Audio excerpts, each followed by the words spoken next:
Welcome to the J.P. Dondero Genealogy channel on YouTube. I'm Jennifer Dondero.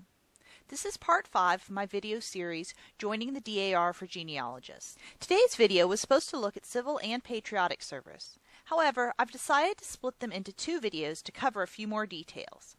This video will just cover civil service, and the next video will cover patriotic service.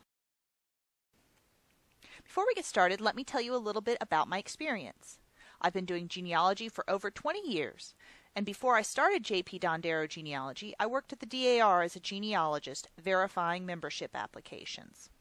Thanks to that experience, I now take clients who need help preparing their Lineage Society application or supplementals. Let's get started with today's topic. First, we'll quickly review what type of service means and the 4 types. Next, we'll define civil service. Finally, we'll see where to get free resources to learn more. As a reminder, type of service does not equal the specifics of the service.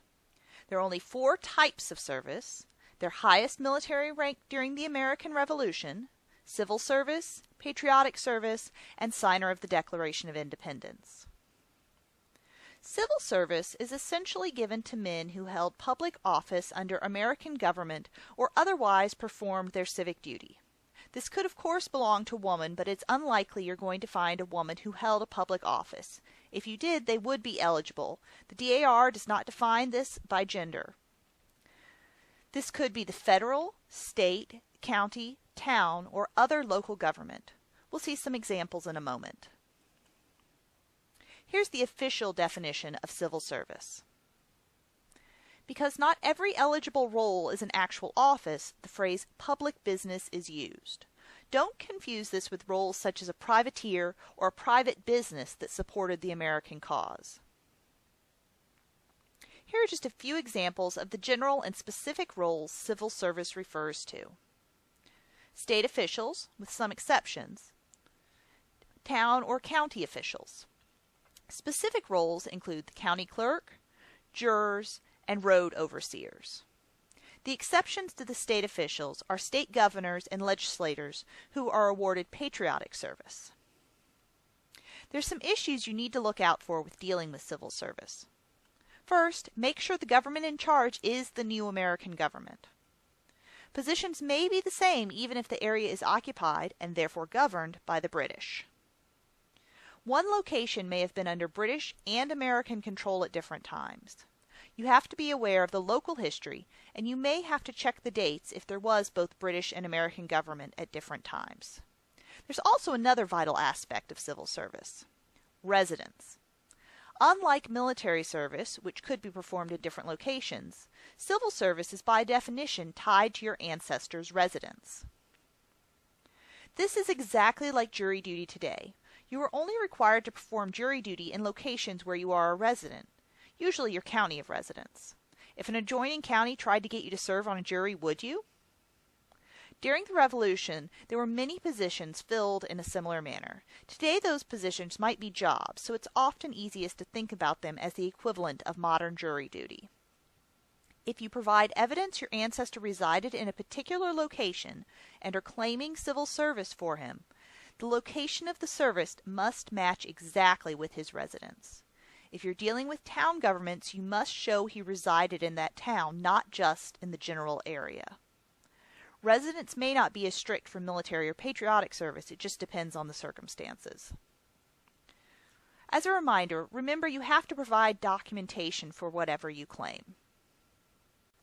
There's actually just one main resource I want to refer you to. This is the DAR's publication, Is That Service Right? It's available online for free and provides much more in-depth information than I can provide in this brief video. It's available on members.dar.org. Although this is part of the members' website, it's available to everyone. Is That Service Right is a 68-page booklet published by the DAR to help you learn more about acceptable DAR service. It includes sections on acceptable types of service, as well as some information on unacceptable types of service, as well as sections for various locations where patriots may have served from. This includes both states and colonies and some foreign locations. It also has a general bibliography. Under the location sections, you can find helpful information about dates, particularly for areas that were under both British and American control, and also a brief bibliography of sources that you may find helpful for that location. There are also two other free publications available on the same website. They are Is That Lineage Right?, which as you would expect talks more about lineage rather than service, and a very brief overview guide, Application Papers, Instructions for Their Preparation. This is a very helpful brief guide that everyone should have if they're preparing a DAR application. Additionally, the DAR library is now publishing historical source guides with in-depth information on various locations during the American Revolution. Currently, New York and South Carolina are available.